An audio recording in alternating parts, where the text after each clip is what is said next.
Um bom dia a todos e um feliz sábado. É um prazer para mim poder me dirigir através desse meio à minha querida igreja, meus queridos irmãos e os amigos também que estão participando nesse momento com a gente. Queria te convidar para poder agora curvar nossas frontes, fechar nossos olhos e fazer uma oração. Querido Deus, muito obrigado porque é sábado, porque sabemos que hoje é um dia especial, onde, deixando de lado toda e qualquer preocupação, podemos nos aproximar de Teu trono de graça para ter mais companheirismo e mais intimidade com o Senhor. Pedimos a Tua direção nessa hora que abriremos Tua palavra, que Teu Santo Espírito nos ajude a entender e que Ele também possa aplicar o estudo à nossa vida. Oramos em nome de Jesus. Amém. Muito bem. Alguns anos atrás, uma moça que estudava numa escola estadual e que tinha, inclusive naquele tempo, a matéria de religião, né? Teve uma experiência bem interessante. A professora anunciou que de aí em 2 meses, mais ou menos, haveria de estar estudando o livro de Apocalipse. E todo mundo ficou empolgado. Que legal, que bom, né? Vamos aprender então agora sobre o livro de Apocalipse, esse livro tão temido, né, por muitos, uma incógnita para muitos esse livro. Muitos acham que é um livro que é difícil ou que não pode ser entendido. Bom, a professora disse que o estudo seguiria mais ou menos da seguinte forma. Ela recortou vários papéis, 22 papelzinhos, pediu para que se formassem grupos de 2 ou de 3 pessoas, e depois pediu para que cada um no sorteio pegasse um desses papeizinhos. E ela disse que o papel que pegariam, ou que pegassem, seria o número do capítulo de Apocalipse que eles teriam que pesquisar, estudar e depois fazer um resumo do que compreenderam na sala de aula, né, na hora da matéria de religião. Aí muitos ficaram um pouco decepcionados, né, porque pensaram que a professora haveria, na matéria de religião, de explicar o livro do Apocalipse, quando na realidade eles teriam que pesquisar. Aí cada um pegou esse papel e havia uma aluna lá, adventista do 7º dia, né, que também formou um grupo e pegou um daqueles papéis. Agora, adivinha qual foi o papel que ela pegou? Ela pegou o número 13. Isso significava de que ela teria que pesquisar, né, estudar, analisar o capítulo 13 de Apocalipse, para depois de algum tempo explicar para toda a turma Apocalipse, capítulo 13.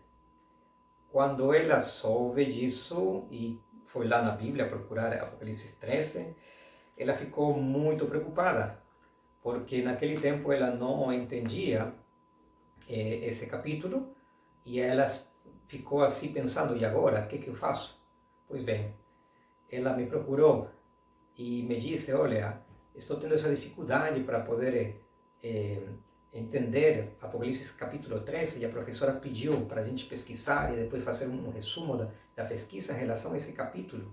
E eu perguntei para a professora se eu poderia estar levando alguém na sala da aula para pesquisar em vez de mim. E ela disse que sim. E aí por isso ela me procurou, e eu disse: mas tudo bem, só que normalmente quando a gente estuda Apocalipse, né, a gente começa com as coisas que são mais simples, mais fáceis, para depois ir lá para capítulos que requerem um pouco mais de estudo, como Apocalipse 13. Até porque Apocalipse 13, se você dar uma olhada nele, né, as primeiras coisas que se falam aqui são sobre 2 bestas, né, a primeira e a segunda besta. Pois bem, eu li bastante esse capítulo, pesquisei, peguei alguns livros, e eu falei: olha, vai ser talvez um grande desafio poder explicar para pessoas que talvez nunca estudaram o livro de Apocalipse, explicar especificamente esse capítulo. Só que chegou o dia, eu fui lá, certo? e expliquei de uma forma bem simplesinha. E do mesmo jeito que eu gostaria de explicar para vocês hoje, no capítulo 13. Vocês sabem que o livro de Apocalipse é um livro de profecias. Um livro que, inclusive para proteger ele, Deus permitiu que ele fosse escrito através de símbolos. Símbolos proféticos que nos revelam o futuro, certo? Mas esses símbolos não precisam ser interpretados pela gente mesma, ficar especulando sobre o significado, porque a própria Bíblia explica esses símbolos. O dia chegou em que eu tinha que explicar Apocalipse 13 para aquela turma, certo? E Apocalipse 13, ele revela alguns personagens, revela alguns poderes que haveriam de surgir no tempo do fim, e eu fiquei pensando como é que eu vou apresentar esses personagens, sem talvez ofender alguém ou magoar alguém. Bom, eu expliquei esse capítulo, falando dos símbolos que nele tinha. Não falei o nome de ninguém, não apontei diretamente a nenhum personagem específico, mas a turma ela conseguiu deduzir, por causa dos símbolos e do significado das características desses símbolos, a que personagens eu estava me referindo. E eu quero fazer uma coisa parecida nessa manhã, ok? Vamos estar estudando essas duas bestas, esses dois símbolos do Apocalipse, e você mesmo vai tentar deduzir a que personagem está se referindo aqui o livro de Apocalipse, capítulo 13, ok? Então vamos lá, nós vamos ler Apocalipse 13 agora, começando com a primeira besta, depois a segunda besta, de uma forma didática. Quer dizer, eu não vou ler versículo por versículo, mas vou chamar a atenção algumas das características que se apresentam aqui. Bom, em primeiro lugar, vocês sabem que a palavra besta em Apocalipse não é uma palavra pejorativa, não é um insulto, mas besta, ela descreve um poder, ou é símbolo de um poder. Portanto, Apocalipse 13, que fala da primeira e da segunda besta, está falando aqui de dois poderes, ok? Então nós vamos ver agora quais são esses poderes, essas autoridades, através das características. Então vamos com a primeira, Só vou chamar a atenção a algumas versículos, para ir pegando aqui as características de cada um deles. Bom, se você vai para o versículo número 4, capítulo 13, versículo 4 de Apocalipse, diz assim, E adoraram o dragão, porque deu sua autoridade à besta, a primeira besta, e também adoraram a besta. Aqui diz, a primeira característica da primeira besta é que ela recebe adoração. Olha só o versículo aqui no versículo número 8, diz assim, e adorarão todos os que habitam sobre a terra. Então a primeira característica da primeira besta é que ela é adorada. Então te pergunto, se a primeira besta é um poder que recebe adoração, esse poder será que é um poder político ou um poder religioso? Obviamente, esse poder é aqui um poder religioso, porque ele recebe adoração. Vamos com a segunda característica. No versículo número 1, no final dele, diz que essa primeira besta tem nomes de blasfêmia. Se você lê também o versículo número 5, diz assim, foi-lhe dada uma boca que proferia arrogâncias e blasfêmias. Então, a segunda característica da primeira besta é de que ela fala blasfêmias. Bom, o que é uma blasfêmia na Bíblia? A maioria de nós pensa em blasfêmia ou acha que uma blasfêmia tem a ver com um insulto contra Deus, profanar algo sagrado. Mas nós temos dois exemplos na Bíblia que podem nos ajudar a entender que coisa é blasfêmia. Por exemplo, um dia Jesus estava dentro de uma casa pregando e de repente ele estava na sala, de repente o teto dessa casa e na sala foi aberto e aí um grupo de 4 amigos colocou no meio da sala um paralítico, né, para ser curado por Jesus. Quando esse homem ficou aí no meio da sala, Jesus olhou para esse paralítico e sabem a primeira coisa que Jesus fez por ele? A primeira coisa que disse Jesus para o paralítico foi: teus pecados te são perdoados. Antes, inclusive, de curá-lo, teus pecados te são perdoados. Sabem o que disseram imediatamente os líderes religiosos? Blasfêmia! Este homem blasfema porque o único que tem poder para poder perdoar pecados é Deus. Então esse é o primeiro conceito de blasfêmia que aparece na Bíblia. Alguém que disse que tem poder para perdoar pecados. Ok? Então, se você quer identificar esse primeiro personagem da primeira vez aqui, primeiro tem que procurá-lo no mundo religioso, porque ele é uma autoridade religiosa. E segundo, é uma autoridade que diz que tem poder para perdoar pecados. Ok? Mas tem um segundo conceito de blasfêmia.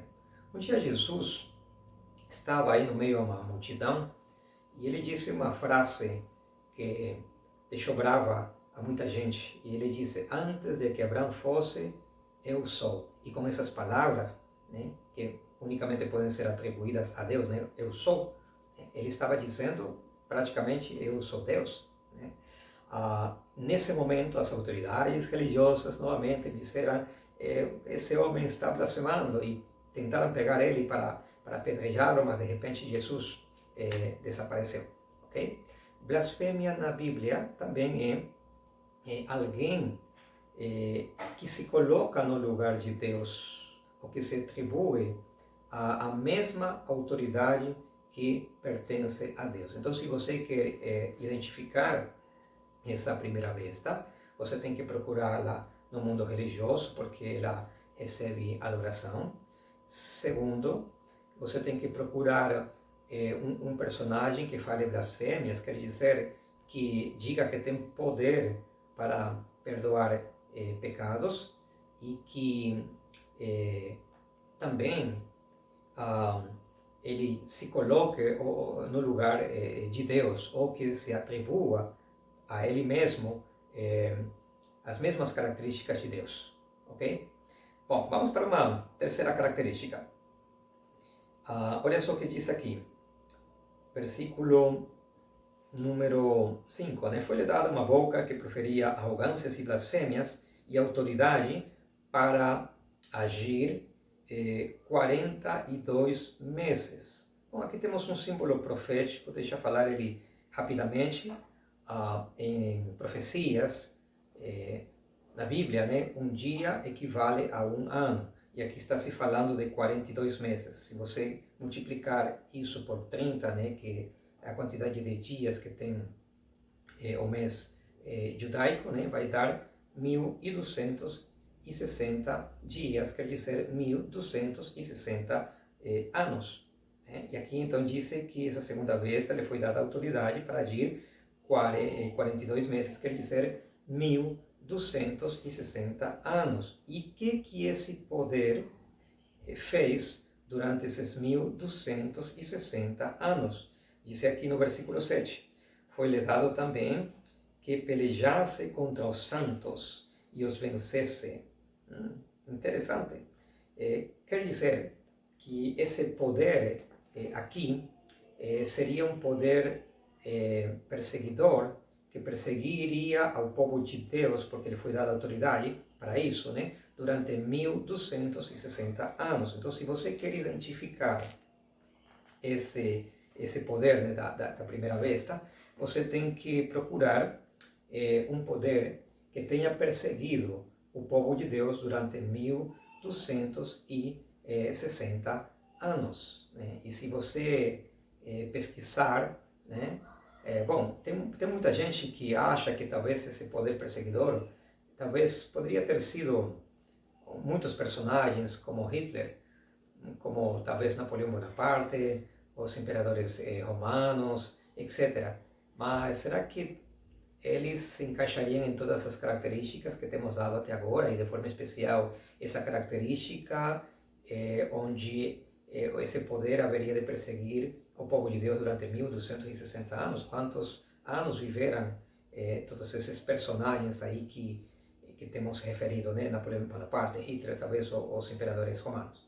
Mas se você fizer uma boa pesquisa, você vai encontrar que sim, existe talvez um personagem religioso que começou a ter seu domínio, seu poder a partir do ano de 538, né? E prevaleceu nesse predomínio do seu poder até o ano de 1798, né? E você daqui a pouquinho vai entender por que esse poder parou, vamos dizer assim, naquela época, né? Então, se você fizer uma subtração, né, esse poder começou vamos dizer assim, a governar e ficar no seu auge a partir do ano 538 até o ano 1798. Então, se você fizer uma subtração de 1798 menos 538, dá uma olhada aí. Quanto que vai dar?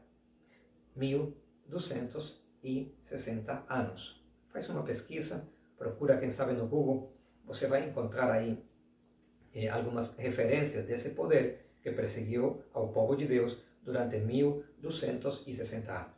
Nós vamos para uma quarta característica que também chama muito a atenção no versículo número 3. Diz assim, falando da besta, né? Então eu vi uma das suas cabeças como ferida de morte, mas essa ferida mortal foi curada.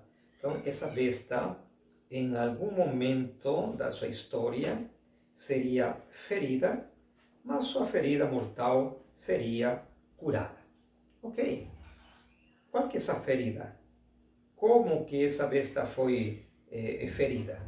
Ok, essa é a primeira coisa que precisamos entender, né?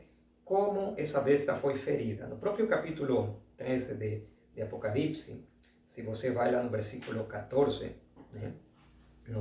Quase no final do versículo, diz assim, aquela que, se referindo à primeira besta, né, que foi ferida à espada e sobreviveu. O que foi que feriu a primeira besta? A Bíblia diz que o que feriu a primeira besta foi a espada. Isso aqui é um símbolo, né? Um símbolo profético. O que está querendo dizer a Bíblia de que a primeira besta foi ferida de morte e foi ferida com a espada? Qual que é o significado desse símbolo profético, a espada?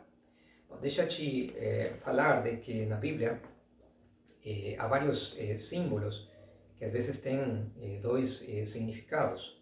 Por exemplo, na Bíblia se fala do leão da tribo de Judá, que é Jesus, mas também fala do leão que ruge, procurando quem devorar, que é Satanás. Na Bíblia se fala também da estrela da manhã, em Isaías capítulo 14, se referindo a Lúcifer, né? O significado de Lúcifer é esse, né? Estrela da manhã. Mas se você vai para Apocalipse capítulo 22, lá fala assim, olha, eu sou Jesus, a brilhante estrela da manhã. Né? Então, tem vários significados na Bíblia que podem ter, aliás, desculpa, tem vários símbolos na Bíblia que podem ter dois significados, ok? Pois é, esse é um desses símbolos. E eu estou falando isso porque se eu perguntar agora, por exemplo, o que é espada na Bíblia, eu já sei o que a maioria vai responder, né? Espada na Bíblia representa a palavra de Deus. Isso é verdade. Mas também tem um segundo significado. Eu quero que você me acompanhe agora em Romanos, capítulo 3, para que possamos ver também o segundo significado que a Bíblia dá para a espada. Capítulo 3, a partir do versículo 1, diz assim: todo homem esteja sujeito às autoridades superiores, porque não há autoridade que não proceda de Deus, e as autoridades que existem foram por ele instituídas, de modo que aquele que se opõe à autoridade resiste à ordenação de Deus, e os que resistem trarão sobre si mesmos condenação. Né? Aqui está falando que as autoridades, elas foram colocadas, instituídas por Deus. Que autoridades? as autoridades civis, né? Estamos falando aqui do governo, né? De cada país. Versículo 3. Porque os magistrados, né? As autoridades que Deus colocou, não são para temor quando se faz o bem, e sim quando se faz o mal. Queres tu não temer a autoridade? Faça o bem e terás louvor dela, visto que a autoridade é ministro de Deus para teu bem.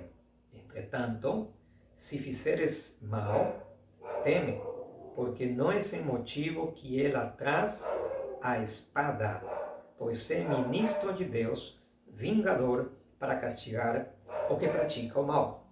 Interessante. Aqui se compara as autoridades civis, o governo de cada país, com uma espada.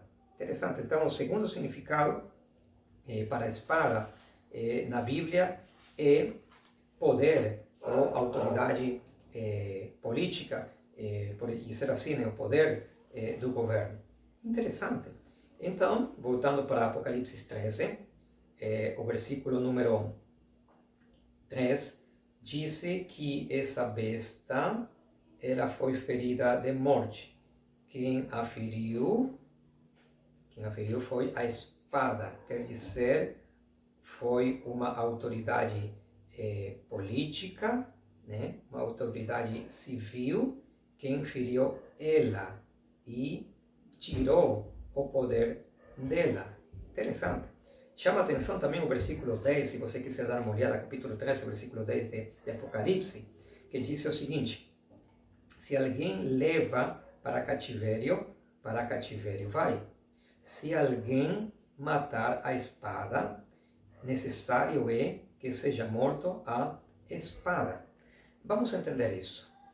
Esse poder, né, a primeira besta, que é um poder religioso, que recebe adoração, que blasfema porque diz que tem poder para perdoar pecados e se coloca no lugar de Deus, esse poder perseguiu durante 1260 anos o povo de Deus, né, através da história. Esse poder também levou em cativeiro. Qual que é a lei da vida? Quem leva em cativeiro vai ser levado também em cativeiro. Quem mata a espada, também é necessário que ele morra, ou seja, morto a espada. Deixa eu te explicar. Mesmo sendo esse poder um poder religioso, durante os 1260 anos de perseguição, ele se valeu da autoridade civil de cada governo para perseguir o povo de Deus, né? Ela dava as ordens, mas o governo, as autoridades civis eram quem executavam as ordens desta besta. Então, levou à prisão, levou a cativeiro, né? Se valendo ou usando a espada, né? Usando o poder civil, vamos dizer assim, de cada país. Bom, o que aconteceu, vamos dizer assim, com esse poder, quando esse poder foi ferido? Assim como ele fez, né, de levar em cativeiro, ele também foi levado em cativeiro, né? Lembram que esse poder agiu durante 1260 anos, começou a perseguir o povo de Deus no ano 538 e parou no ano de 1798. Vocês sabem por que parou? Porque foi nesse ano que esse poder foi ferido de morte pela espada. O que aconteceu nesse ano? O mesmo poder, né, que executava suas ordens, através do qual ele perseguiu o povo de Deus, o tirou do poder e o levou em cativeiro. Que coisa interessante. Já vamos voltar na primeira besta e agora vamos para a segunda besta, né, que vai nos ajudar a ampliar melhor esse nosso panorama dessa profecia de Apocalipse 3. Em primeiro lugar, se você dar uma lida nessa segunda besta, a partir do versículo 11 até o versículo 18, em nenhum momento você vai encontrar de que essa segunda besta é adorada. Ela não recebe adoração. Então, parece ser que então essa segunda besta aqui não se trata de um poder ou autoridade religiosa. Mas então, que classe de poder é essa segunda besta? Então, vamos ver algumas características que vão nos ajudar a entender. Se você vai para o versículo número 15, por exemplo, diz que essa segunda besta, que também representa uma autoridade, um poder, foi-lhe dado fôlego para comunicar, lhe foi dado comunicar fôlego à imagem da besta, para que não só a imagem falasse, como ainda fizesse morrer quantos não adorassem a imagem da besta. Esta segunda besta tem o poder de aplicar a pena de morte sobre as pessoas. Que coisa interessante.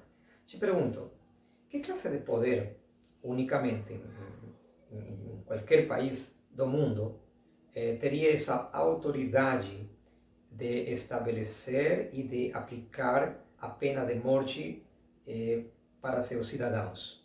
Com certeza, unicamente se fosse um poder civil, um poder político. Interessante. Então, a primeira coisa é que essa segunda besta aqui, ela não é adorada. E segundo, é um poder aqui que ele tem autoridade para aplicar a pena de morte. Portanto, se trata de um poder civil. Mas vamos com uma outra característica que nos ajuda a confirmar o que estamos falando agora, no versículo 17. Olha só que outro poder tem. Para que ninguém possa comprar ou vender, né, senão aquele que tem a marca, o nome da besta ou o número do seu nome. Esta segunda besta tem poder, vamos dizer assim, para regular quem compra e quem vende. Te pergunto, qual é a única autoridade que tem esse poder, né, de regular o que as pessoas compram ou vendem? Somente um poder civil, não um poder religioso. Portanto, quando você junta as características dessa segunda besta, você vê que se trata, sim, de um poder civil, de um poder político, né? Só que tem mais uma outra característica que chama atenção, e quando você entende o que vamos ler agora, você vai complementar com a primeira besta, e aí talvez você vai poder ter um panorama mais claro, né, desse cenário, né, que estamos montando aqui. No versículo número 12, falando da segunda besta, diz assim, que essa segunda besta exerce toda a autoridade da primeira besta. Que interessante. A segunda besta exerce toda a autoridade. Que coisa é exerce? O que significa exercer? Você pode utilizar uma outra palavra, né? Em vez de exercer, você pode colocar executar. Em outras palavras, a segunda besta, ela executa a autoridade da primeira. Interessante. A primeira manda, a primeira besta manda, e a segunda besta, ela executa ou obedece às ordens da primeira. Portanto, quem tem mais poder aqui? A primeira ou a segunda besta? Né? Quem mata ou quem manda matar? Interessante. Agora, outra coisa, no versículo número 15, diz assim, e lhe foi dado comunicar fôlego à imagem da besta. A segunda besta dá fôlego a um outro símbolo que é conhecido com o nome de a imagem da besta. Que interessante. Que coisa é comunicar fôlego ou dar fôlego? Dar vida. É a segunda besta que vai dar vida, que vai criar a imagem da besta. Imagem que haverá de se erguer simbolicamente no tempo do fim. Agora, para que você possa entender esta parte especificamente de o que significa isso de que a segunda besta, ela já falamos, né, executa primeiro a autoridade da primeira besta, mas o que significa que esta segunda besta ela também cria ou dá vida à imagem da besta. Né? Em primeiro lugar, você precisa entender que coisa é a imagem da besta.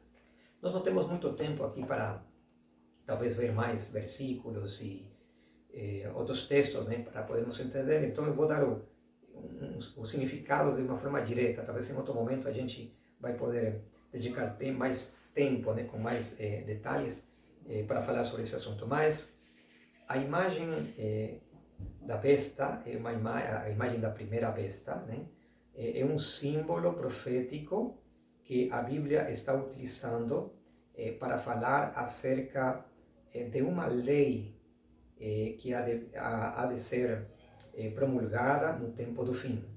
Uma lei que se chama a Lei Dominical, ok? E a segunda besta quer dizer a autoridade civil, o governo, por assim dizer, também de cada país, que haverá de promulgar uma lei que se chama a Lei Dominical.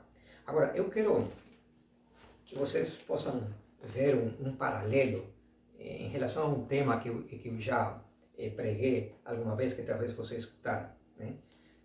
Com uma história que você conhece do Antigo Testamento, em Daniel, capítulo 3, especificamente. Nessa história nós vemos o homem mais poderoso daquele tempo, né? Mais poderoso do mundo, né? A nação mais poderosa do mundo, Babilônia, e seu rei Nabucodonosor. Ele manda erguer uma grande imagem de ouro, de 30 metros de altura por 3 metros de largura. E essa imagem aí foi erguida para que ficasse como um símbolo do seu poder, da sua autoridade, mas também foi erguida como um desafio contra Deus. Como assim? Deixa-te lembrar algumas questões que nós já estudamos no passado.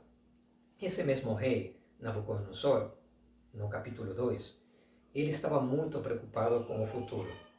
Porque cada vez ele conquistava mais e mais tribos, né, povos, nações, e tanto mais coisas adquirimos, mais responsabilidade temos e mais preocupação também temos. E pensando nisso, e agora, o que será? Será que eu vou conseguir governar meu filho? Será que vai conseguir manter também esse império? Né? Meu neto, rolando na cama, pensando acerca do futuro, de repente Deus lhe dá um sonho. E nesse sonho, ele sonha com uma grande estátua. Só que uma estátua especial. Não era uma estátua de um material só, ou de um metal só. Era uma estátua onde a cabeça era de ouro, os peitos e os braços eram de prata, o ventre e as coxas eram de bronze, as pernas eram de ferro e os pés eram uma mistura de ferro e de barro. Depois de ver essa imagem, ele vê de repente uma grande rocha, né, que ele cai nos pés da grande estátua e a destrói. Ok? E resumindo, nós sabemos que no dia seguinte ele não se lembrava do sonho, nenhum mago e encantador que ele chamou conseguiu interpretar o sonho dele, mas Daniel foi chamado, e Daniel não somente que interpretou o sonho, mas também ele conseguiu dizer o sonho que ele tinha, que o rei tinha tido, porque ele tinha até esquecido do sonho. Vocês lembram disso? E basicamente o que Daniel disse para Nabucodonosor? Nabucodonosor, o Deus Altíssimo percebeu que você estava preocupado com o futuro e decidiu te dar um sonho para, através desse sonho, revelar para você o futuro. Então, basicamente, o sonho significa o seguinte. Lembra da imagem de ouro, da imagem que você viu, né? Onde a cabeça de ouro? Essa cabeça representa teu império. Só que depois do teu império vai vir um outro império representado pela prata. E depois um outro império representado pelo bronze. E depois outro representado pelas pernas de ferro, e assim. Em outras palavras, Nabucodonosor se prepara, porque apesar de todo o poder que você tem, teu reino não é para sempre. Um dia, teu reino vai terminar, vai vir um outro. E depois vai vir um terceiro reino, um quarto reino, até que essa rocha que cai sobre os pés, que representa o reino de Deus, esse aí não vai ter fim. Mas todos os reinos anteriores a essa rocha vão terminar, vão finalizar. E teu império também um dia vai acabar. Na hora, Nabucodonosor ficou feliz, né, encantado de conhecer a interpretação do sonho que ele tinha tido, deu glória a Deus, pediu para que todo mundo adorasse o rei de Daniel, ficou muito feliz. Só que alguns anos se passaram e ele começou a raciocinar. Espera aí, meu império é o maior império desse mundo. Eu tenho as armas mais sofisticadas que existem no planeta. A maior quantidade de soldados que existem no mundo estão no meu reino. Como é possível que venha um Deus dos hebreus, né, e me dizer aqui que meu reino vai acabar? Não. Depois de mim, meu filho, depois meu neto, e assim por diante, né? Eu não vou ser conquistado por nenhum outro império. E para poder confirmar essa ideia, até para que seus próprios servos talvez não se sublevassem contra ele, ele manda erguer uma estátua toda de ouro, não somente a cabeça, toda de ouro. Lembra que o ouro representava o império dele? E através dessa estátua toda de ouro, né, de 30 metros de altura, Nabucodonosor está desafiando a Deus e dizendo para ele: não, meu reino vai ser para sempre. Eu represento a cabeça de ouro, os peitos também são de ouro, as pernas são de ouro, tudo é de ouro, porque depois de mim, meus filhos, depois de meus filhos, meus netos, e assim por diante, meu reino não vai ter fim. Agora, para garantir a ideia que ele estava querendo colocar através dessa imagem de ouro que ele mandou erguer, ele fez duas coisas, né? Ele não mandou erguer uma grande estátua de ouro simplesmente para que fosse admirada, talvez no museu, fosse colocada numa praça pública e alguém dissesse: olha que bonita estátua de ouro. Mas ele fez duas coisas. Primeiro, ele pediu para que o império todo adorasse a estátua. E segundo, fez um decreto de morte, para que todo mundo pudesse obedecer, senão seria morto através da fornalha ardente. E com essas atitudes, Nabucodonosor, ele ilustra o que vai acontecer o tempo do fim. Olha só o que está acontecendo no reino de Nabucodonosor, no reino de Babilônia.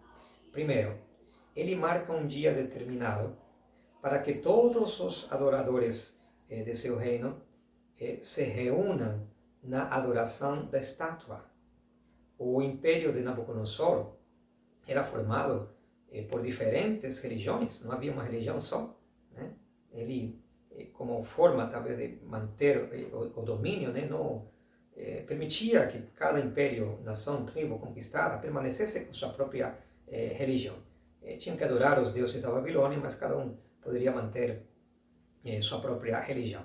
Então ele marca um dia determinado, junta todos os adoradores do império independente da sua religião, isso se chama ecumenismo, e pede para que esse dia adorem a sua estátua.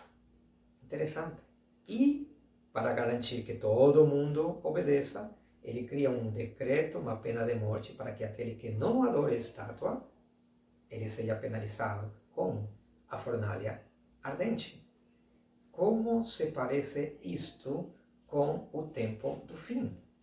Okay?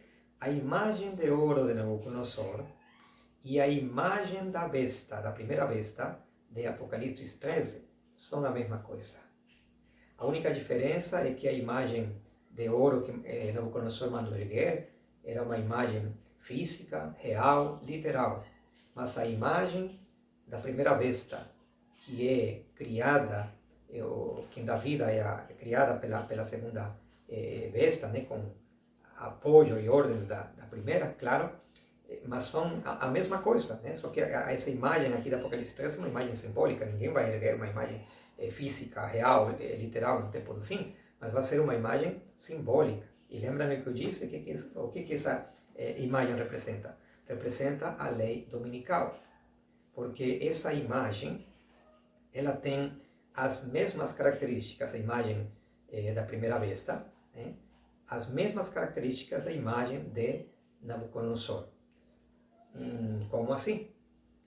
No tempo do fim, quando se promulgue esse edito dominical, onde se pedirá para que todas as religiões do mundo se unam num dia em comum para adorar, como uma forma de poder solucionar os problemas do mundo, como a violência, a corrupção, a fome, as guerras, né? Quem sabe até esse problema atual que estamos passando, né?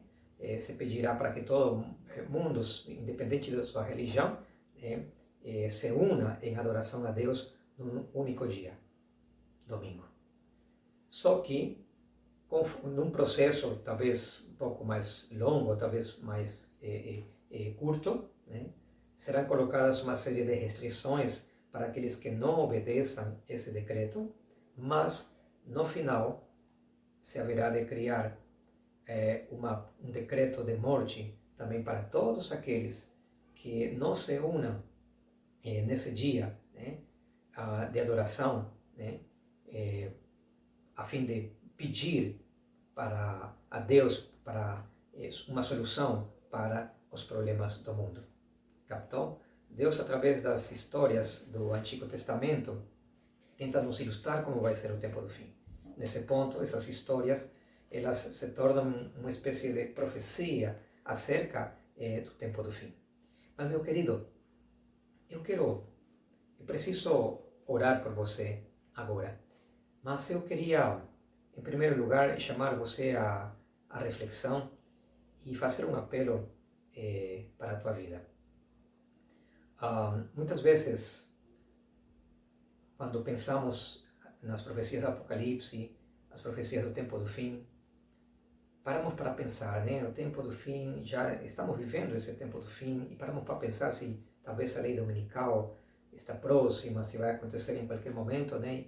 E ficamos preocupados. Mas como eu já disse em algum outro momento, sabem, talvez essa não deveria ser nossa maior preocupação. Porque ninguém que hoje esteja já se preparando para aquele momento haverá de resistir à prova final em relação à lei dominical. Né? Decidir ser fiel a Deus em relação ao verdadeiro dia de repouso, que é o sábado, como a Bíblia apresenta, vai ser uma questão de como hoje eu estou vivendo. Se hoje estou sendo fiel a Deus ou não, nas pequenas coisas, inclusive na questão da guarda do sábado. Né?